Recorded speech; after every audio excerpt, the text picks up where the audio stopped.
정영택 목사의 쉐마 바이블입니다. 오늘은 마태복음 16장 5절에서 12절 말씀입니다.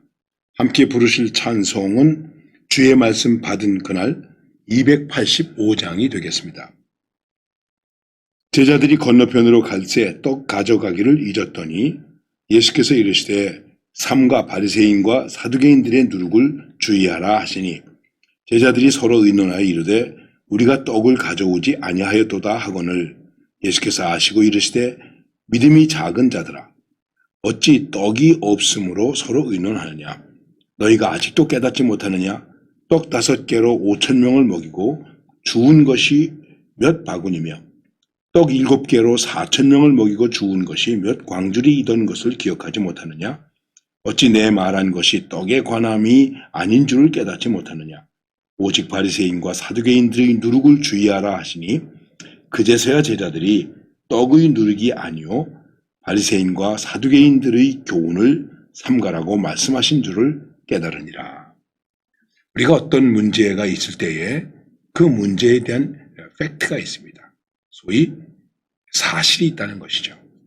그런데 그 사실만 가지고 이야기할 수 있지만은 그 사실 속에서 우리들이 무엇을 찾아야 됩니까? 교훈을 찾아야 됩니다. 의미를 찾아야 됩니다. 이것이 중요한 것입니다. 우리가 역사를 통해서 무언가를 배운다. 그것은 그 역사적인 사건 속에서 의미를 찾을 때만 가능한 것입니다. 그리고 그 다음에 그것이 내 삶 속에서 어떻게 영향력을 발휘할 수 있는가, 또 우리가 영향력을 주고받을 수 있는가 하는 것이 굉장히 중요한 것입니다.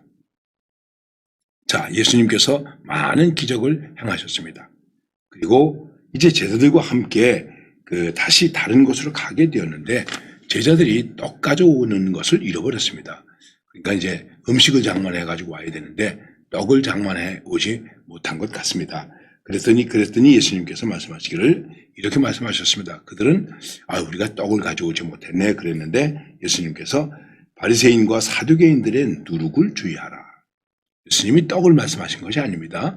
누룩을 주의하라. 그랬더니 제자들이 우리가 떡을 가져오지 않았기 때문에 주님께서 이 누룩을 말씀하시는구나 이런 생각을 하게 되었어요. 그래서 예수님께서 제자들에게 믿음이 작은 자들아 왜 떡 때문에 염려하느냐? 이 아직도 깨닫지 못하느냐? 떡 5개 가지고 몇 명이 먹었느냐? 얼마가 남았느냐? 떡 7개 가지고 몇 명이 먹었냐? 얼마나 남았느냐? 말씀하셨습니다. 그러면서 이렇게 깨닫지를 못하느냐? 그러면서 내가 떡에 관한 것을 너희들한테 이야기하는 것이냐? 여러분, 우리들의 신앙생활 속에서 복받는다, 형통한다 이런 얘기 많이 하죠. 또 잘 된다 이런 얘기를 많이 하죠. 과연 그것이 무엇이겠습니까? 주님께서 분명히 우리에게 이렇게 말씀하십니다. 무엇을 먹을까, 입을까, 마실까 염려하지 마라. 가장 기본적으로 뭐 먹을까, 떡에 대해서 염려하지 마라. 여러분 우리가 떡 염려 안 할 수 없죠. 떡이 없으면 우리 굶어 죽는데 어떡합니까? 떡이 있어야 되겠죠. 주님께서 사람이 떡으로만 살 것이 아니라 하나님의 입으로부터 나오는 말씀으로 살 것이다 라고 말씀하셨는데 과연 떡이 중요한 것입니까? 주님의 교훈과 말씀이 중요한 것입니까? 이제 이것입니다. 그래서 예수님께서 제자들에게 아직도 깨닫지 못하느냐? 그러면서 바리새인과 사두개인들의 누룩을 주의하라 하신 것은 그들의 교훈에 대한 것을 얘기하는 것이다. 떡에 대한 얘기가 아니요. 떡을 만드는 누룩이 아니요. 바리새인과 사두개인들의 교훈을 삼가야 된다, 조심해야 된다 하는 것을 말씀하고 있는 것입니다. 그러면 이것이 무엇이겠습니까? 바리새인과 사두개인 이 사람들은 그 당시에 대표적인 지도자들이에요. 백성들을 이끄는 사람들이에요. 그리고 백성들을 가르치고 있었어요. 그러니까 그들이 가르치는 것 속에는 상당한 영향력이 있습니다. 그들이 예수님을 반대하기 때문에 많은 사람들이 예수님을 믿고 싶었지만은 믿지 못하는 사람들도 많이 있었습니다. 누룩은 떡이 아니고 떡을 만드는 가루 속에 들어가서 그 가루를 부풀어 오르게 하는 영향력을 말하는 것입니다. 여러분, 우리가 신앙생활을 합니다. 그런데 우리의 신앙생활 속에 좋은 영향력을 주는 것도 있지만은 나쁜 영향력을 주는 것들도 많이 있습니다.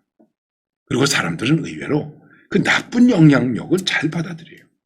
그리고 그 영향을 받아가지고 여러 가지 일을 하는 모습을 우리들이 보게 됩니다. 세상에 많은 이념이 있습니다. 이데올로기, 풍조가 있습니다. 바람이 있습니다. 흘러가는 물결 같은 것들이 있습니다. 바리새인들이 가지고 있었던 것은 무엇일까? 그들이 가지고 있었던 것은 우선적인 것은 형식주의예요. 그래서 예수님께서 외식하는 자들아 이렇게 말했습니다. 거짓 경건, 거짓 경건, 아주 거룩한 체하고 실제로는 거룩하지 않은 것. 하나님의 뜻을 위해서 하나님의 성전을 위해서 일한다 그러면서 성전을 장사하는 곳으로 만들어 버린 것. 이런 아주 신앙생활하는데 나쁜 영향력을 주고 있는 것들이 많이 있습니다. 영적인 문제보다는 세속적인 문제에 더 관심을 가지고 있습니다. 그렇습니다. 우리도 말씀보다는 하나님의 뜻보다는 진리의 가르침보다는 오히려 세속적이고 세상적인 이런 것에 대한 관심에 우리의 믿음을 빼앗기는 일들도 많이 있게 되는 것입니다. 이런 것을 조심해야 된다는 것입니다. 여러분, 누룩을 조심해야 된다. 우리 주변에도 우리를 부풀게 하고 우리에게 영향력을 끼치려고 하는 누룩이 많이 있습니다. 여러분, 여기 이 영향력을 받을 때에 이런 영향력을 생각하고 여기에 빠져드는 모습을 보고 예수님은 믿음이 작다 말하는 것입니다. 여러분과 제가 믿음이 작으면 어떻게 될까요? 말씀의 영향력보다는 세상의 영향력에 더 나 자신을 빼앗기게 되겠죠. 흔히 말하는 대로 휘둘리게 되겠죠. 말씀에 사로잡혀 갑니까? 아니면 세상 풍조에 휘둘리고 있습니까? 믿음이 작은 것입니다. 그리고 또 하나는 그런 기적 속에서도 그들은 눈으로 기적만 봤지, 떡만 봤지, 먹는 것만 봤지, 이것이 주님께서 우리에게 주시는 진정한 교훈이 무엇이냐. 그 떡에 대한 기적 속에서 예수님이 요한복음 6장에서 뭐라고 말씀하십니까? 내가 생명의 떡이다. 내가 참된 양식이요, 내 피가 참된 음료다. 내 살이 참된 양식이요, 내 피가 참된 음료다. 아니 자기 살이 양식이고 자기 피가 음료라니 이게 무슨 말인가? 이거 알아들을 수 없네. 많이 가세요. 그때 제자들 가운데도 물러갔다. 12제자에게 주님께서 말씀하셨습니다. 너희도 가겠냐? 깨닫지 못한 사람들은 가게 됩니다. 육적인 것을 생각한 사람들은 가게 됩니다. 그때 그래도 베드로가 주여 영생하는 말씀이 주님께 있사오매 우리가 누구에게로 가겠습니까? 하는 신앙 고백하는 것을 보게 됩니다. 그렇습니다. 우리 외형적인 것을 생각하지 마시고 영적인 것으로 생각해야 됩니다. 세상적인 것에 영향을 받지 말아야 됩니다. 우리가 말씀의 뜻을 알아듣지 못하면 주님을 따르는 일에 있어서 상당히 어려움을 겪게 되고 또 그렇게 되면 어떻게 될까요? 야, 아직도 깨닫지 못하느냐? 주님의 책망과 주님의 속상하심을 보게 되는 것입니다. 어떻습니까? 오늘도 우리에게 많은 영향력을 주는 세상에 누룩들이 있습니다. 이 교회 안에도 누룩들이 많이 있습니다.